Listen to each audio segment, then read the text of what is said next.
আসসালামু আলাইকুম রহমতুল্লাহি তাআলা ওয়া বারাকাতুহু। সম্মানিত প্রিয় বন্ধুরা, আশা করছি সবাই ভালো আছেন, সুস্থ আছেন। আমিও আলহামদুলিল্লাহ আপনাদের দোয়া ও ভালোবাসায় ভালো আছি, সুস্থ আছি, শুকরিয়া আদায় করছি আলহামদুলিল্লাহ। প্রতিদিনের মতো আপনারা দেখছেন আপনাদের প্রিয় একটি চ্যানেল, এবং যারা আমার এই ভিডিওটি আমার ফেসবুক পেজ থেকে দেখছেন সবাইকে আমার আন্তরিক মোবারকবাদ। প্রিয় বন্ধুরা, থাম্বনেলের মধ্যে দেখে বুঝে ফেলছেন আজকে আমরা কথা বলবো পাগলা বান। তো এই পাগলা বান যদি কাউকে আপনি দেন তাহলে সে পাগল হয়ে যাবে। তো সেটি আপনি কোন ক্ষেত্রে ব্যবহার করবেন? আপনার শত্রুপক্ষের জন্য, যে শত্রু প্রতিনিয়ত আপনাকে ক্ষতি করছে, যে শত্রু প্রতিনিয়ত আপনাকে জ্বালাতন করছে, ওই শত্রুর জন্য আপনি পাগলা বান দিতে পারেন। না মেরে তাকে শাস্তি দেওয়া। আপনি যদি নির্দিষ্ট সময়ের জন্য এই পাগলা বানটি করে রাখেন, সে নির্দিষ্ট সময় পর্যন্ত পাগল থাকবে। যখন আপনি এটি তুলে ফেলবেন, তুলে এটিকে আপনি পুকুরে অথবা নাফাক কোনো জায়গায় ফেলে দিবেন ছিঁড়ে, তখন এর ক্রিয়া নষ্ট হয়ে যাবে। সম্মানিত বন্ধুরা, দেশ ও বিদেশ থেকে যারা আমার এই ভিডিওটি দেখছেন সবাই শেয়ার করার চেষ্টা করবেন প্রতিনিয়ত নিত্য নতুন আপডেট ভিডিওগুলো পাওয়ার জন্য। যারা আমার ইউটিউবে নতুন জয়েন হয়েছেন অবশ্যই সাবস্ক্রাইব করে দিবেন এবং বেল আইকন ক্লিক করে দিবেন, লাইক কমেন্ট অবশ্যই করবেন। প্রিয় বন্ধুরা, স্ক্রিনের মধ্যে দেখেন একটি নকশা।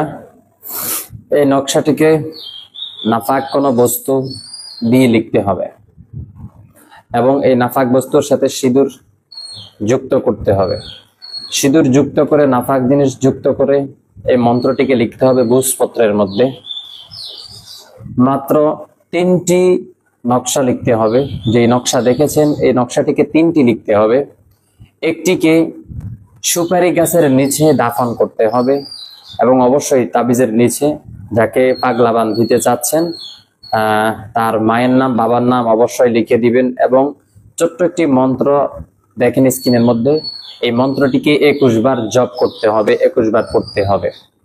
তো 21 বার পড়ার পরে আপনি অর্থাৎ এই তদবিরগুলো যখন আপনি লিখবেন, লেখার পরে যখনই আপনি প্রত্যেকটা তাবিজ পুঁতে ফেলবেন বা যেটা করণীয়, প্রথমটা যেমন আপনি সুপারি গাছের নিচে দাফন করবেন, দাফন করার সময় এই মন্ত্রটি পড়বেন 21 বার।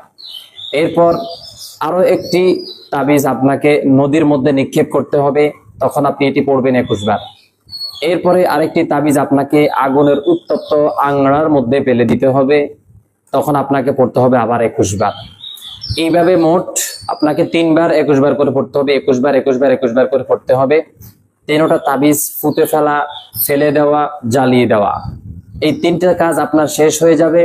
আপনার সর্বোচ্চ সময় সীমা নিবে 3 থেকে 5 দিন পর্যন্ত।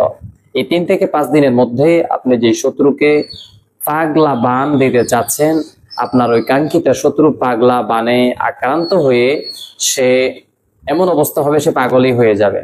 তা আপনি যতদিন না চাইবেন তাকে ঠিক করবেন, দুনিয়ার কোনো বৌদ্ধ, কোনো কবিরাজ, কোনো ডাক্তার তাকে ঠিক করতে পারবে না, কারণ এটি একটি পাগলা বান। পাগলা বান শুনলে আপনি বুঝতে পারলেন যে এটি কেমন বান, পাগলা বান। এই পাগলা বান আপনি যাকে দিবেন, কোনো মঘা, কোনো বৌদ্ধ, কোনো কবিরাজ এর ছুটাতে পারবে না। তো আশা করছি আজকের ভিডিওটি আপনাদের কাছে অনেক ভালো লেগেছে। যারা আমার কাছে প্রতিনিয়ত এই ধরনের ভিডিওগুলো চাচ্ছেন আশা করছি সবাই খুশি হয়েছেন, এবং যারা কোরআনিক ভিডিওগুলো চাচ্ছেন আপনাদের জন্য রয়েছে আমার কোরআনিক ভিডিও। ভালো থাকবেন, সুস্থ থাকবেন, আমার জন্য দোয়া করবেন। আসসালামু আলাইকুম রহমতুল্লাহি ওয়া বারাকাতুহু।